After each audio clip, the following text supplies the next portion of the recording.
24 ঘন্টা কেটে গেলেও এখনো উদ্ধার হলো না দুই কিশোরের দেহ। নদীতে নেমে দফায় দফায় তল্লাশি চালাচ্ছে সিভিল ডিফেন্স ও এনডিআরএফ টিম। উল্লেখ্য, গতকাল দুপুরে নদিয়ার শান্তিপুর 16 নম্বর ওয়ার্ডের স্টিমার ঘাটে স্নান করতে নামে শান্তিপুর 13 নম্বর ওয়ার্ডের কাশারিপাড়ার দুই কিশোর। জানা যায়, কিশোরদের নাম রাজদীপ দাস, বাবা নিতাই দাস, ও সোহম কংসবণিক, বাবা সমর কংসবণিক। রাজদীপ দাস বয়স 14, অষ্টম শ্রেণীর ছাত্র। সোহম কংসবণিক বয়স 12, ষষ্ঠ শ্রেণীর ছাত্র। জানা গেছে, দুজনেই ভাগীরথী নদীতে স্নান করতে নামতেই জলের স্রোতে তলিয়ে যায়। প্রত্যক্ষদর্শীরা চেষ্টা করলেও তাদের উদ্ধার করতে পারেনি। খবর পেতেই ঘটনাস্থলে যায় শান্তিপুর থানার পুলিশ। এরপর ডুবুরি নামিয়ে তল্লাশি শুরু করে, কিন্তু তাতেও কোনো সুরাহা হয়নি। রবিবার সকাল থেকেই ভাগীরথী নদীতে তল্লাশিতে নামে সিভিল ডিফেন্স এবং এনডিআরএফ টিম।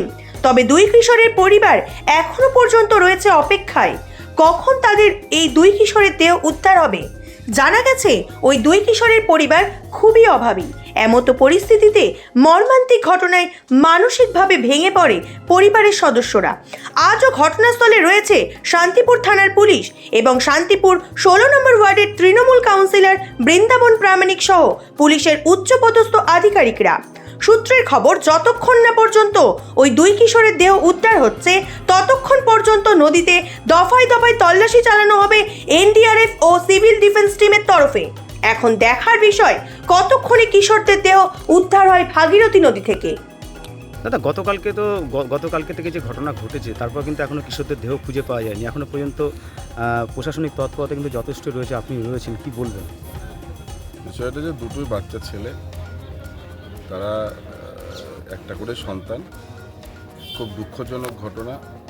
কাল থেকে এলাকার সমস্ত মানুষ ভীষণ উদ্বেগের মধ্যে আছে এবং পরিবার সহ পাড়া প্রতিবেশী সবাই। এটা মর্মান্তিক ঘটনা। এই ঘটনা কালকে ঠিক 1টা নাগাদ ঘটেছে, 24 ঘন্টা হয়ে গেল। প্রশাসনিক তৎপরতার মধ্যে দিয়ে উদ্ধার কার্য চলছে এবং আমাদের মানবিক মুখ্যমন্ত্রী মমতা বন্দ্যোপাধ্যায়, তার যে বিপর্যয় মোকাবিলার দপ্তর, সিভিল ডিফেন্সের কর্মীরা কাল থেকে প্রচণ্ড পরিশ্রমের মধ্যে দিয়ে চেষ্টা করছে। ভাগীরথী গঙ্গায় তারা এখনও পর্যন্ত তারা কাজ চালিয়ে যাচ্ছে। নাম পরিচয় জানা গেছে? হ্যাঁ, নাম পরিচয় জানা গেছে। দুজনারই বাড়ি শান্তিপুর পৌরসভায় 13 নম্বর ওয়ার্ডে কাশারিপাড়ায়। একজন হচ্ছে আপনার রাজদীপ দাস, বাবার নাম নিতাই দাস, আর একজন হচ্ছে সোহম কংসবণিক, বাবার নাম হচ্ছে সমর কংসবণিক। এটা কি পড়াশোনা করতো? হ্যাঁ, দুজনের স্কুল স্টুডেন্ট। একজনের বয়স 14, একজনের হচ্ছে 12 বছর। তারা গঙ্গা স্নান করতে এসেছিল, সাঁতার জানতো না, তার পরিবারের মুখে শুনলাম। তবে ঘটনাটা নিয়ে সবাই খুব উদ্বেগের মধ্যে আসছে। সবাই, সমস্ত শান্তিপুরের নেতৃত্বে সবাই গঙ্গার ধারে এসছে। সিভিল ডিফেন্সের সঙ্গে এনডিআরএফ টিমও কাল থেকে তারা এখনো পর্যন্ত তল্লাশি চলছে? হ্যাঁ, তল্লাশি চলছে, এখনো অবধি পাওয়া যায়নি। আপনার নাম? বৃন্দাবন প্রামাণিক, কাউন্সিলর, শান্তিপুর পৌরসভা।